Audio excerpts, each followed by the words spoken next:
बचपन के विकासात्मक प्रक्षेप। तो आप सभी का स्वागत है गजेंद्र चौधरी क्लासेज में। और आज हम पढ़ेंगे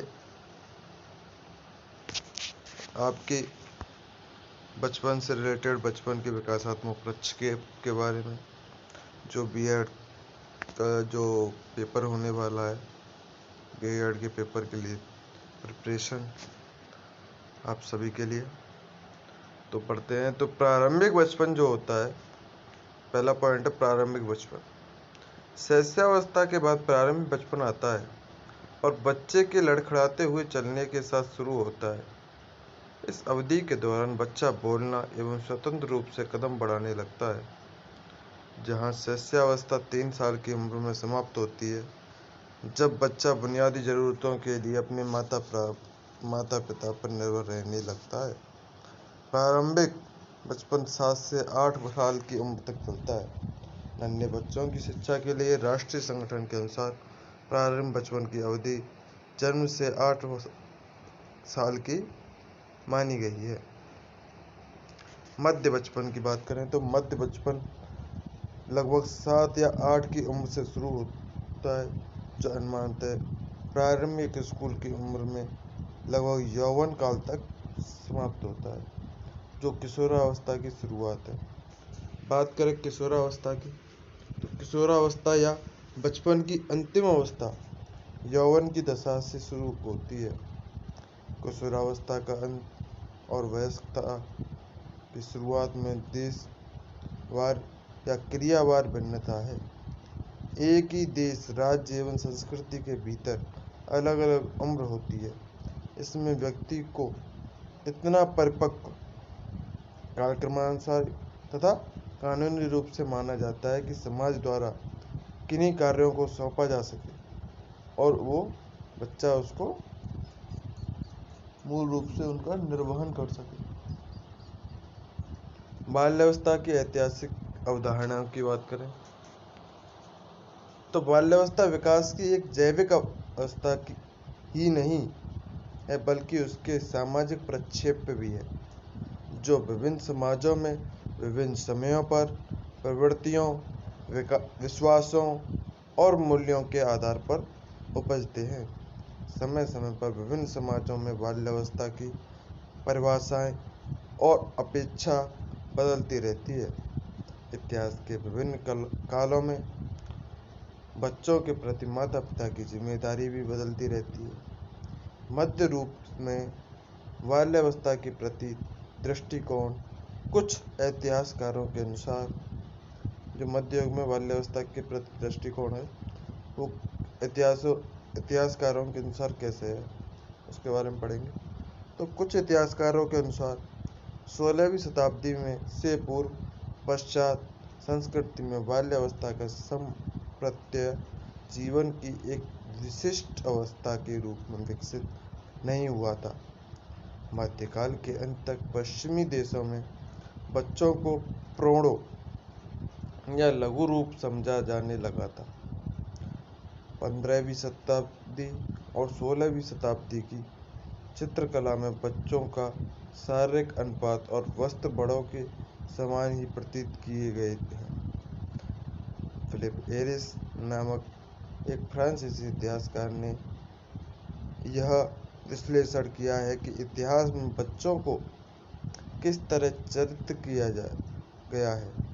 उन्होंने लिखा है कि मध्य युग में बच्चों का चित्रकलाओं में कोई चित्रण नहीं मिलता। उस समय केवल छोटे बच्चे या प्रौढ़ थे। वे सभी को जो बच्चे नहीं थे, उन्हें प्रौढ़ों की शरीर भाषा और प्रौढ़ों जैसी हाव भाव सहित प्रौढ़ों की वेशभूषा में चित्रित किया जाता था। मनुष्य से जवान लोगों को प्रशिक्षु बनाया जाता था, जो खेतों में काम करने वाले हो गए, और बहुत कम उम्र के लोगों को प्रौढ़ों के रूप में देखा गया। यहाँ तक कि लगभग 7 वर्ष तक के लोगों को भी लघु वयस्कों के रूप में देखा गया, न कि बच्चों के रूप में।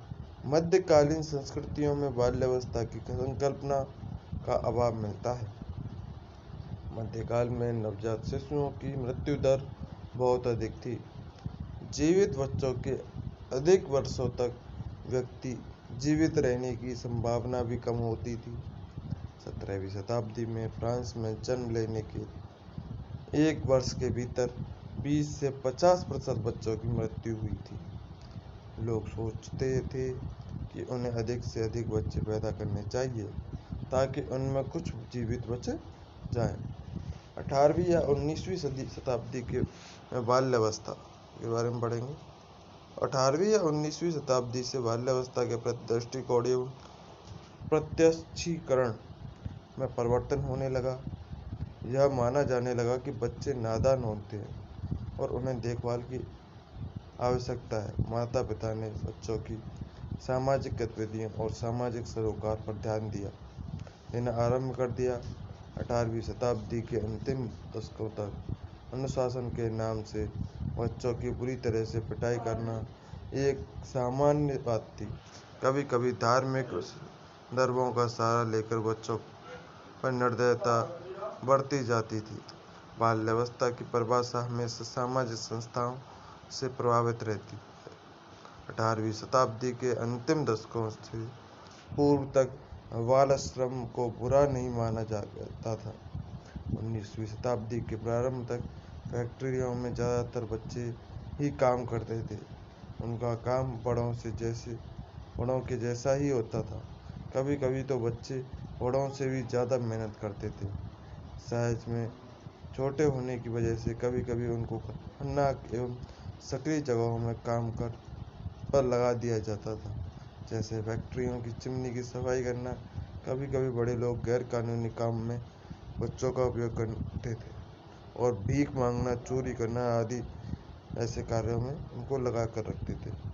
19वीं शताब्दी के मध्य में बाल संरक्षण संगठन का उदय हुआ। सबसे पहले 1825 में अमेरिका में हाउस ऑफ रिफ्यूजी की स्थापना हुई, जिसका उद्देश्य शोषित एवं अनदेखे किए गए बच्चों को शरण देना था।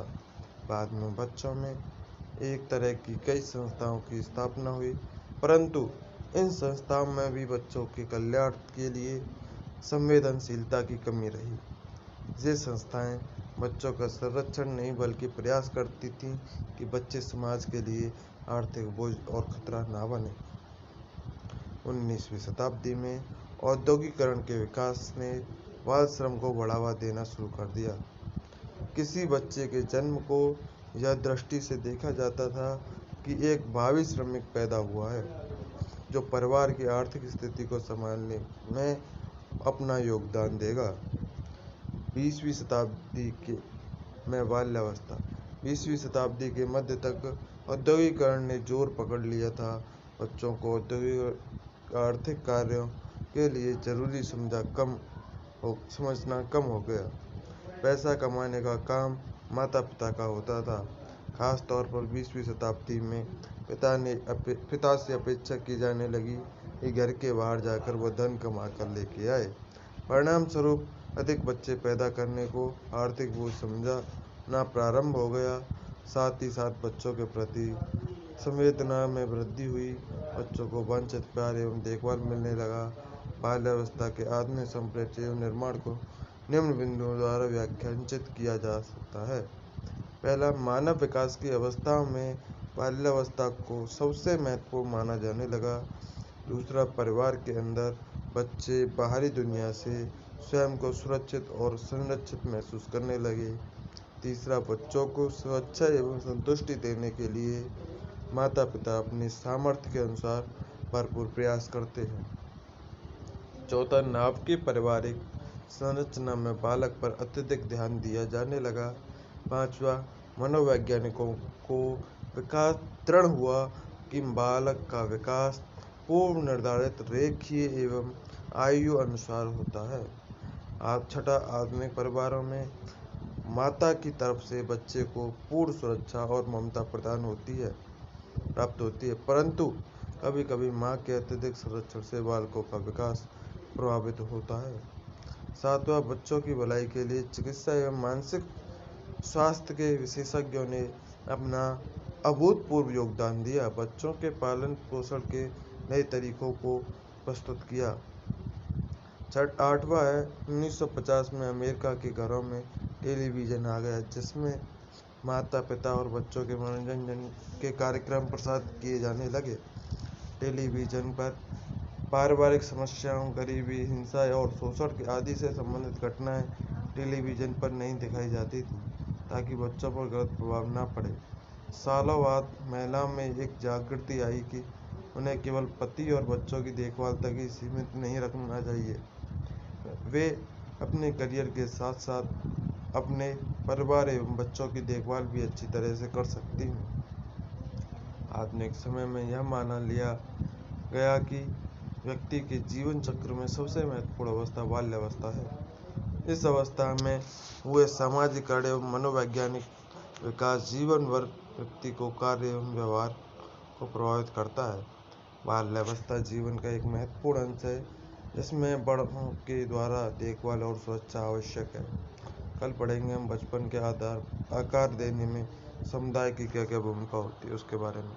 राम राम।